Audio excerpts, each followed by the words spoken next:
오늘은 고린도후서 11장 23절로 30절 말씀을 통해서 고난으로부터 배운다라는 제목으로 함께 말씀의 은혜를 나누도록 하겠습니다. 자랑이라는 말의 의미를 정확하게 알고 계신가요? 제가 사전적 정의를 찾아보니까 자랑이란 무엇이냐?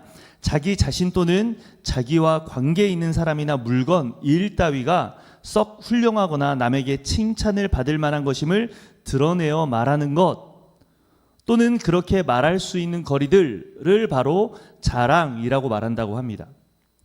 그래서 보통은 자랑한다라는 말은 남들보다 조금 더 뛰어난 일들에 대해서 남들에게 나타내는 것을 말합니다. 과거에는 겸손이 미덕이었죠. 겸손해야 한다라는 것이 한국 사회의 기본적인 그런 깔려있는 사상이었다라고나 할까요? 그게 미덕이라고 일컬어지는 시대가 있었습니다. 물론 여전히 겸손해야 한다라는 말은 통용되기는 하지만 오늘날은 조금 상황이 바뀐 것 같습니다. 특별히 젊은 세대의 입장에서는 SNS라든가 그런 사회관계망에 따라서 자신을 드러내는 일에 아주 과감하게 내어 던지기도 합니다. 그러면 많은 사람들이 나를 드러낼 때 나의 모습을 통해 열광하기도 하고 또는 내 소식을 받기도 하죠. 이제 그런 사람들을 이제 팔로워라고 하는데, 팔로워 수가 많아지면 그 사람들은 이제 집중 조명을 받게 됩니다. 옛날에는 안 좋은 말로 관종이라고 불렀습니다. 관심 받고 싶어 하냐? 그런데 오늘날에는 그 관심 받고 싶어 하는 사람들에게 실제로 사람들이 집중하게 되고 오히려 그런 사람들이 유명세를 타기도 하죠. 심지어 그런 사람들은 그 행위를 통해서 돈을 벌기도 합니다. 대표적인 사람들, 그런 사람들 우리는 인플루언서라고 하죠. 그 사람들이 광고 하나, 문구 하나, 멘트 하나를 어떻게 하느냐에 따라서 수억 대의 돈이 오고 가기도 합니다. 이제는 그런 시대를 살고 있습니다. 그래서 겸손이 미덕이라는 말은 어찌 보면 이제는 조금 이 시대와 맞지 않는 말이 아닌가라는 생각을 해보기도 합니다. 이런 사람들에게 특징은 다른 사람들이 좋아할 만한 일을 하죠. 혹은 부러워할 만한 일을 합니다. 혹은 나를 다른 사람들과 조금 다르게 보여주는 것들을 자랑하거나, 아니면 그런 것들이 없다면 오히려 내 안에 있는 좀 특이한 점들을 부각시켜서 자기 PR을 하기도 합니다. 그러면 사람들이 관심을 가지고 그 사람들을 팔로우하거나 그 사람들의 모든 행위들을 쫓아하려고 하거나 혹은 관심을 갖게 되죠. 우리는 보통 그런 것들을 자랑이라고 여깁니다. 그런데 오늘 본문 말씀 속을 보면 분명히 오늘날로 따지면 인플루언서 같은 느낌이 납니다. 따라다니는 사람들도 많습니다. 그런데 특이한 점은 그를 따라다니던 사람들의 대부분이 그를 추종하는 세력이 아닙니다.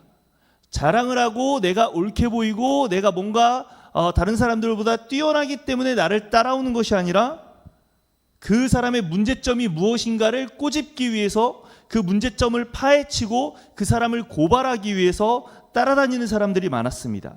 반대편에 서서 말이죠. 그러니까 내가 말하고자 하는 것과 정반대편에 서서 내가 말하고자 하는 바들을 반박하기 위해 따라오는 사람들이 있었습니다. 오늘 본문 말씀의 주인공이 바로 바울 사도입니다. 물론 바울을 통해 복음이 증거되고 긍정적으로 바울과 동행했던 사람들도 너무나도 많습니다. 1차 선교여행 때 함께 있던 바나바라든지 2차 선교여행 때 함께 있던 실라나 디모데나 그의 삶 전체를 기록하고 있는 누가라든지 바울 편에 서 있는 동역자들도 있었습니다. 브리스길라와 아굴라 같은 경우는 함께 텐트메이커로서 그 사역을 동역하기도 했죠. 하지만 바울은 이렇게 바울과 함께 동역했던 사람들 뿐만 아니라 늘 그의 반대편에서 바울을 공격하려고 했었던 사람들, 그 사람들과 늘 부딪히는 그 문제에 직면하고는 했습니다. 그리고 오늘 우리가 함께 읽은 이 고린도 후서가 바로 그 대표적인 말씀, 즉 대표적으로 바울과 척을 지었던 책 중에 한 권입니다. 제가 지난달에 고린도 후서 본문을 가지고 설교를 할 때 이 고린도 후서의 배경을 잠깐 말씀드렸었는데 아마 기억을 못 하시겠죠. 고린도 후서는요, 디도를 통해 바울의 사도권의 문제를 가지고 눈물로 편지를 써서 고린도에 보냈고, 다행히 디도 편에 보낸 그 눈물로 쓴 편지가 통했습니다. 그래서 바울의 사도권에 대한 문제를 어느 정도 해결한 다음에 마게도냐에서 디도와 바울이 만나게 됩니다. 그리고 그 마게도냐, 아마도 빌립보였을 것이라고 보통 예상을 하는데 이제 위쪽 지방입니다. 고린도는 아래쪽 지방이고요. 그래서 디도에게 또다시 편지 한 통을 써서 보냈는데 그게 바로 오늘 본문인 고린도 후서의 편지입니다. 다행히 문제가 해결되었다고 했죠. 그러면 좋은 말들이 오가야겠죠. 야, 다행이다. 너희들이 오해를 풀어줘서 참 감사하다 라고 말해야 했지만 사실 고린도 후서의 편지 속에는요, 긍정적인 사인만 들어있진 않습니다. 약간 어떤 느낌이냐면요, 바울이 뒤끝이 있는 것 같아요. 뒤끝 장렬하는 편지가 고린도 후서입니다.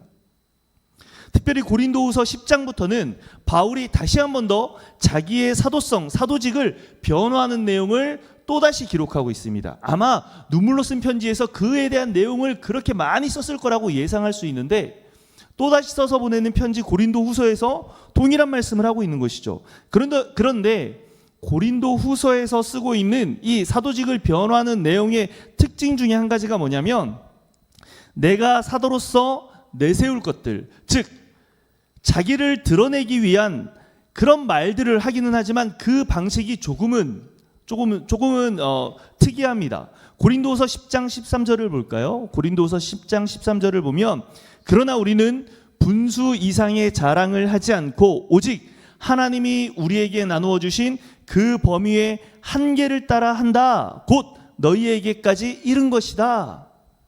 내가 가고자 했기 때문에 내 의지로 간 게 아니라 하나님의 뜻 가운데 간 것이다. 그러니까 나는 내가 자랑할 것이 없다라고 말합니다. 그런데 이건 팩트예요. 사실이에요. 원래 바울이 2차 선교 여행의 원래 목적지는 어디였냐면 이 마게도냐와 아가야 지방이 아니었습니다. 원래는 아시아의 에베소 지역을 가려고 했었어요. 그런데 성령님이 가지 못하게 막았고 비두니아로 가고자 했으나, 그러니까 에베소의 그 위쪽 지방이거든요. 그 위쪽 지방으로 가고 했으나 거기서도 막으시고, 그래서 결국은 바울이 무시아로 가서 배를 타고 넘어가서 마게도냐와 아가야 지방, 그러니까 우리에게 좀 익숙한 말로 하면 빌립보와 데살로니가와 고린도 지역에 가서 선교 여행을 펼쳤죠. 그러다 보니까 내가 너희에게 가서 복음을 증거했던 건 내 힘이 아니었어. 오직 하나님의 자랑거리야. 이것은 바로 그렇게 말하고 있는 것이죠. 그러면서 바울은 고린도후서 10장 18절에서 옳다 인정함을 받는 자는 자기를 칭찬하는 자가 아니요 오직 주께서 칭찬하시는 거다라고 말합니다. 다시 한 번 더, 내가 칭찬할 건 아무것도 없어. 오직 하나님이 나에게 하신 것이야 라고 말하고 있습니다. 하나님께로부터 인정받는 것이 바울에게는 아주 중요했습니다. 사람으로부터 인정받는 것이 바울에게는 핵심이 아니었습니다. 그런데 이랬던 바울이 마음에 어떤 심경의 변화가 있었을까요?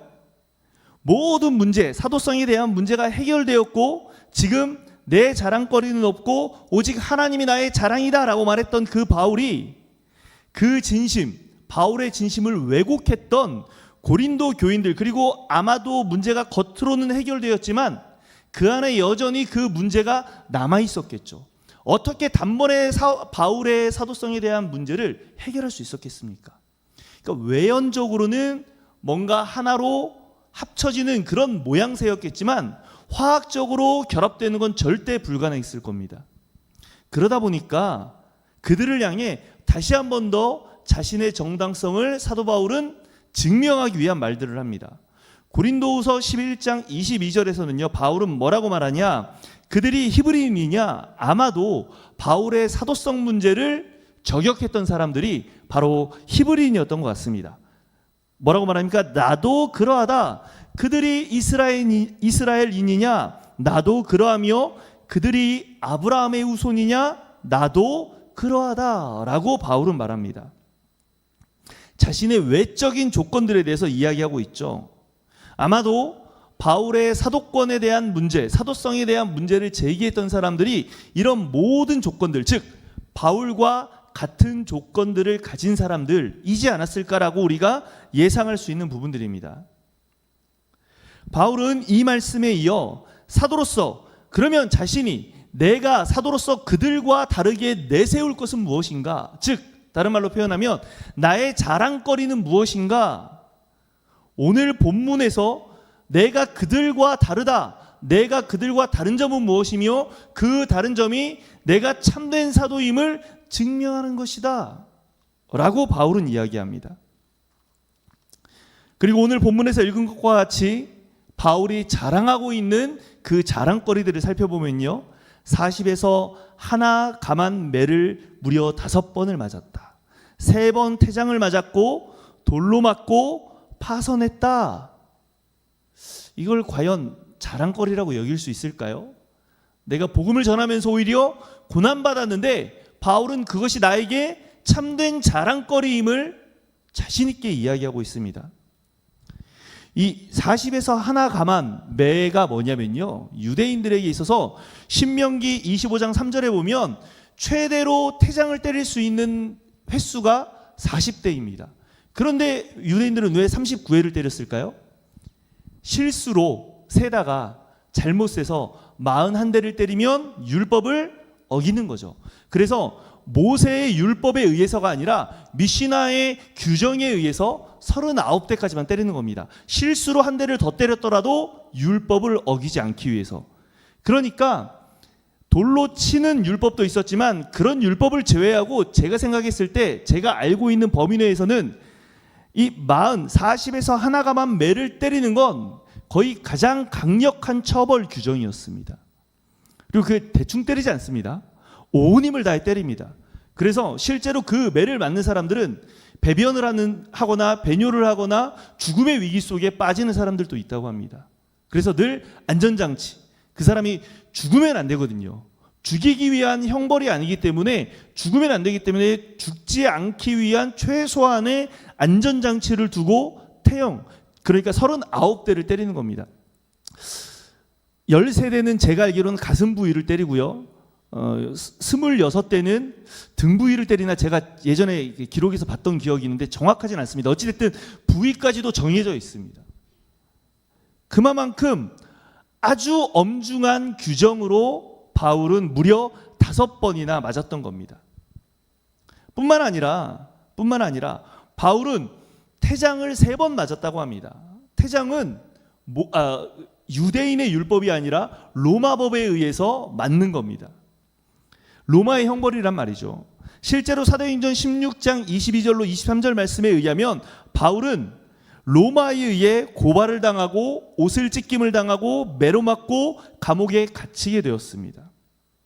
그리고 바울이 2차 선교여행 당시 빌립보에서 바울이 고난과 능욕을 당하였다라고 사도행전에는 기록되어 있지 않지만 데살로니가 2장 2절에서는 분명히 기록하고 있습니다.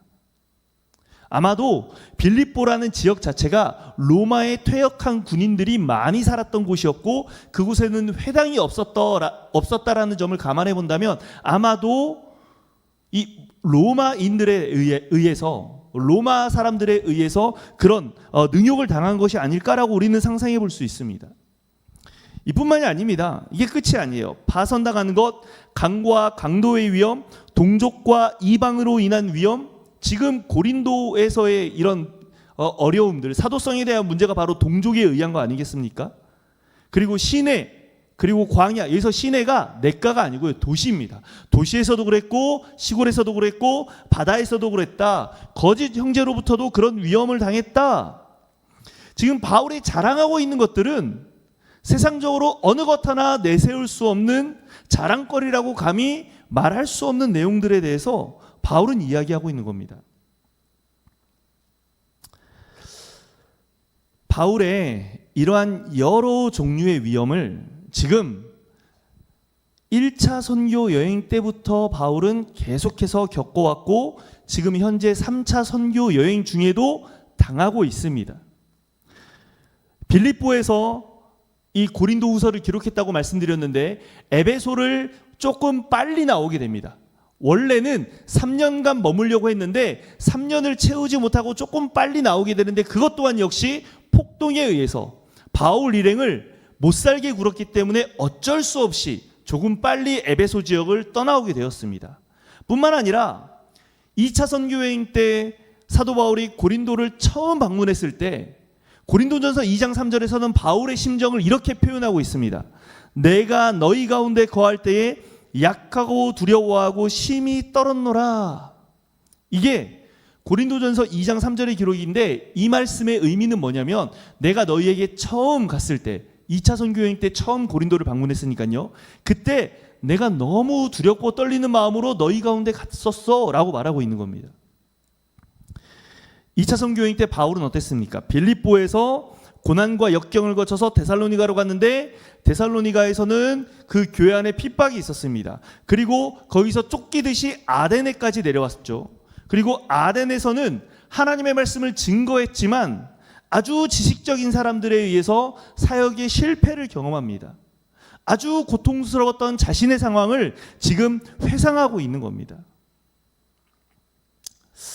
그렇다면 바울 사도가 감히 자랑할 수 있을 만한 거리라고 말할 수 없는 이런 내용들을 지금 계속해서 나열하고 있는 이유는 뭘까요? 바울의 자랑의 진짜 의미는 뭘까요? 왜 고난을 자신의 자랑거리로 여기고 있는 걸까?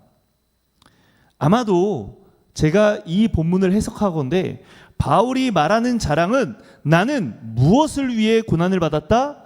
복음을 위해 고난을 받았다.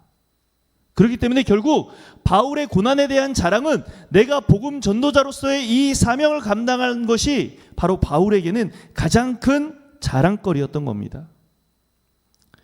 바울은 빌립보서에서도 이와 같은 논지를 펼칩니다. 빌립보서 3장 5절과 6절에 따르면 바울은 자기의 외적인 것을 아주 정확하게 표현하는데 나는 8일 만에 할례를 받고 이스라엘 족속이고 베냐민 집하고 히브리인 중에 히브리인이고 율법으로는 바리새인이고 열심으로는 교회를 박해하고 율법의 의로는 흠이 없었던 자다라고 말합니다.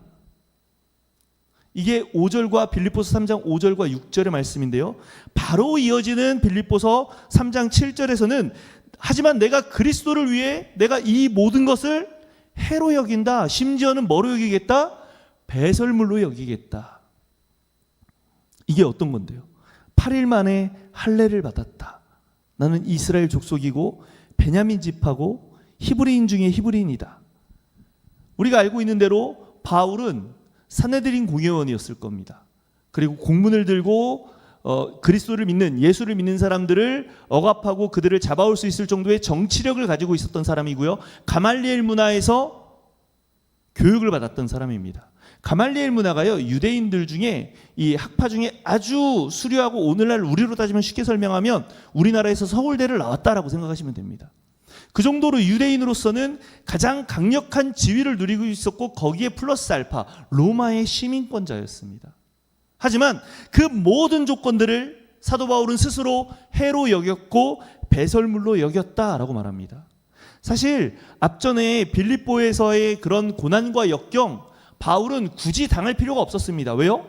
나 로마 시민권자인데요? 라고 말하는 순간 바울은 그 고난과 역경을 굳이 감당하지 않았어도 됩니다. 감옥에 갇히지 않았어도 됩니다.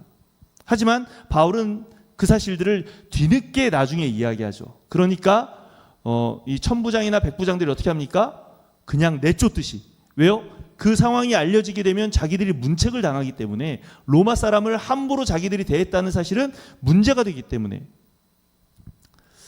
바울은 그렇다면 왜 이런 아주 좋은 조건들, 사실은 복음 증거를 위해서도 아주 좋은 조건들입니다. 왜냐하면 그 당시에 복음 전파라는 것이 어디에서 주로 이루어졌냐면 회당에서 이루어졌고 그 회당은 유대인들이 말씀을 가르치고 말씀을 나누는 자리였습니다. 쉽게 설명하면. 거기에다가 로마의 시민권자라는 사실은 어디든 갈 수 있고 법적으로 어떤 문제도 야기시키지 않는, 그러니까 어떤 억압도 받지 않는 그 모든 조건, 사실은 전도를 위해서라면 그 조건을 내세우는 것이 오히려 사도 바울에게 있어서는 아주 효율성을 극대화할 수 있었음에도 불구하고 바울은 그런 모든 조건들을 다 해로 여기고 배설물로 여겼다. 그리고 오히려 무엇을 자랑으로 여기고 있습니까?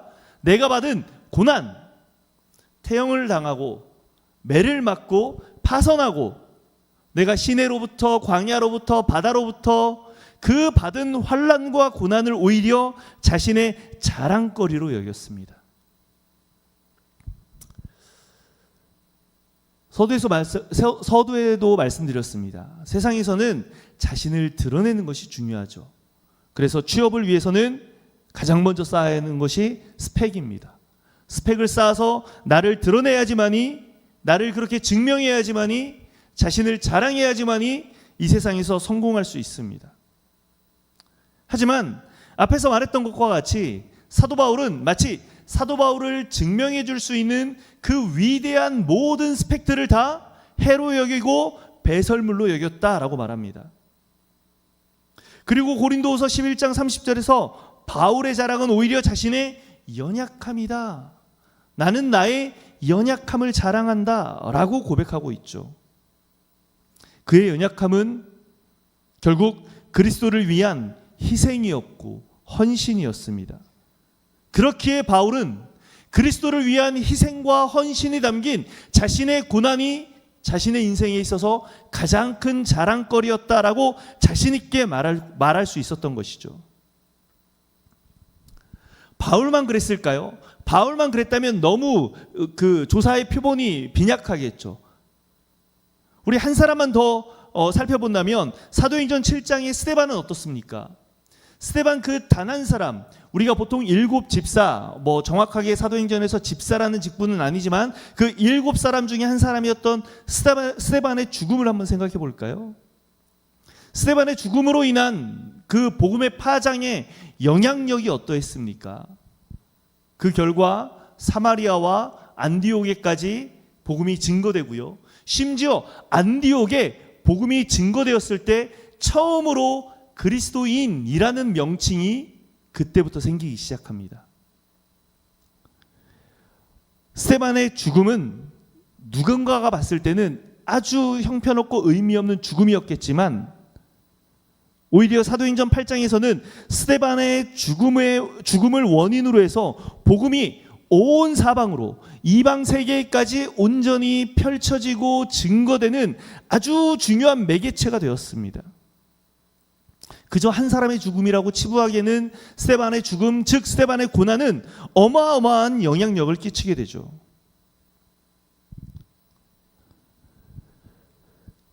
또한 이 고난을 통해 가장 큰 일을 이루시는 분은 따로 있습니다. 바로 예수 그리스도이시죠. 우리는 예수님의 십자가를 기억합니다. 그리고 오늘은 그 십자가가 가장 선명하게 우리에게 보여지는 주일이지 않을까 생각합니다. 예수님께서는 그 십자가의 길을 가셨습니다. 감람산 그 언덕의 벳바게에서부터 예루살렘에 입성하셨던 종려주일이 바로 오늘입니다. 그 종려주일은 위대한 십자가의 여정의 본격적인 시작이었습니다.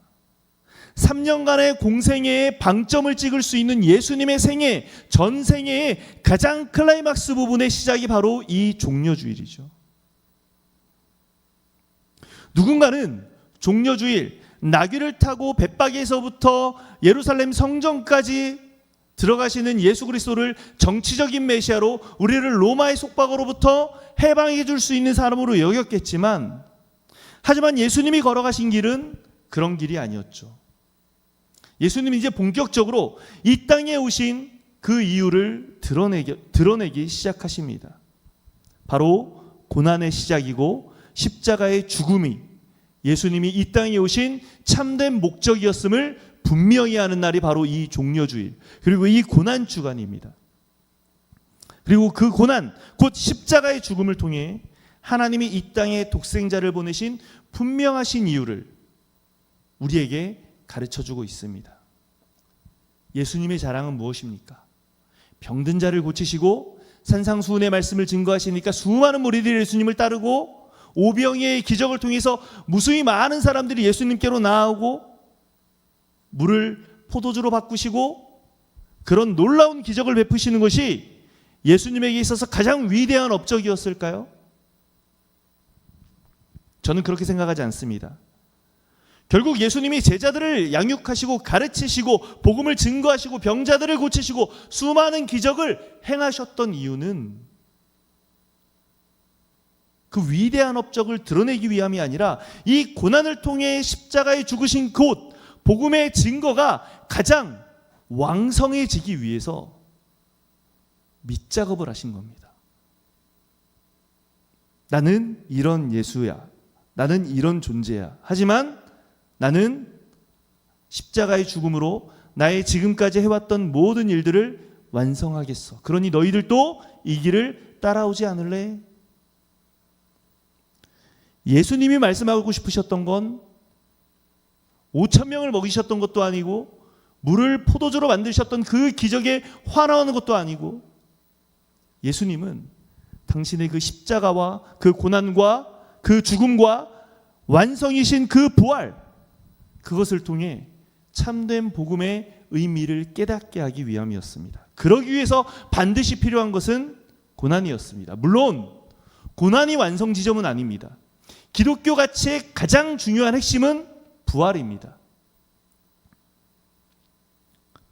부활은 오직 예수님만이 이루실 수 있는 위대한 사역입니다. 하지만 여러분 기억하십시오. 그 부활이 존재하기 위해서는 기독교 가치의 가장 핵심인 그 믿음의 가장 핵심인 부활이 완성되기 위해서 반드시 선행되어야 할 것은 예수 그리스도의 고난과 십자가의 죽으심입니다. 고난과 죽음이 없이 부활은 존재할 수 없습니다. 예수님의 고난은 이렇게 예수님의 사역, 예수님이 이 땅에 오신 이유를 완성하기 위한 토대였습니다.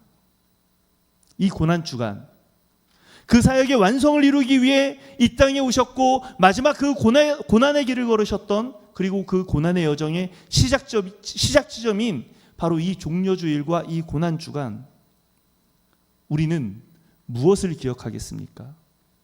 우리는 무엇을 위해 이 자리에 앉아 있는 겁니까? 예수님을 믿는다는 그 의미가 무엇이며 그 의미가 우리의 삶에 어떤 진정한 변화를 가져오게 되었습니까? 성공과 번영을 위한 십자가인가요? 물론 주님이 주시는 복도 중요합니다. 그 은혜를 누리면서 이 땅을 살아가며 그 복을 가지고 이 땅 가운데 복음을 증거하고 교회를 섬기고 어려운 성도들을 섬기고 이웃에게 사랑을 증거하는 것 너무나도 중요한 사역이죠. 하지만 진정한 십자가는 저는 개인적으로 고난과 희생과 헌신을 위한 십자가여야 한다라고 생각합니다. 오늘 우리에게 십자가의 신앙은 어느 지점을 향하고 있습니까? 우리 스스로에게, 나 스스로에게 질문을 던질 수 있기를 바랍니다. 바울도 그 의미를 깨닫지 못했을 때에는 예수님을 핍박하는 자로 살았습니다. 하지만 예수님의 삶과 그 사역을 깨달았을 때 비로소 예수님의 고난에 동참했고 그 고난이 바울에게 자랑거리가 되었고 즐거움이 되었고 자신이 내세울 수 있는 가장 위대한 업적이 되었습니다. 우리는 고난으로부터 배워야 합니다. 고난이 없이는 참된 하나님의 은혜와 하나님이 허락하신 그 복을 우리는 누릴 수 없습니다. 그저 예수님이 도깨비 방망이가 될 뿐이죠. 그 고난을 통해 우리를 위해 피 흘리신 예수 그리스도의 십자가를 오늘 우리가 함께 기억하기를 간절히 소망합니다. 나를 위해서가 아니라 타인을 위해 철저히 자신을 버리셨던 예수님의 삶을 오늘 우리가 기억하기를 간절히 소망합니다. 그리고 그 사역을 감당한 바울과 및 스데반과 및 성경 속에 등장하는 그 수많은 그들의 일, 그들의 사역들, 그들의 이야기들 우리는 이 고난을 통해 예수 그리스도께서 우리에게 주신 훈련과 신앙의 성숙을 이루어가는 과정으로 이해해야 합니다. 이제 그 고난에 이 고난 주간 예수님께서 우리를 초청하고 있습니다. 그 십자가의 길에 우리를 초청하고 있습니다. 기억하십시오. 십자가를 통하지 않고는 부활의 기쁨에 절대 참여할 수 없습니다. 광야를 통과하지 않고는 약속의 땅 가나안에서 절대 안식할 수 없습니다. 고난을 자랑했던 바울, 고난을 피하지 않으셨던 예수 그리스도, 이제 종려주일 그리고 고난주간 5개의 십자가를 기억하고 우리 새벽을 깨워 그 십자가 앞에 온전히 우리의 삶을 내어드리고 맡기고 순종하고 그 고난에 동참할 수 있는 우리 사랑하는 성도님들이 되시기를 간절히 소망합니다. 고난으로부터 주님의 사랑을, 고난으로부터 바울 사도의 그 복음의 능력을, 고난으로부터 스데반의 그 놀라운 희생을 우리 배우며 이 땅을 참된 그리스도인으로서 어떻게 고난에 대처하며 그 고난의 삶을 어떻게 수용하고 이 땅을 살아가야 할 것인가, 우리가 다시 한 번 더 돌아볼 수 있는 이 고난 주간 우리 귀한 성도님들의 삶이 되기를 간절히 소망합니다.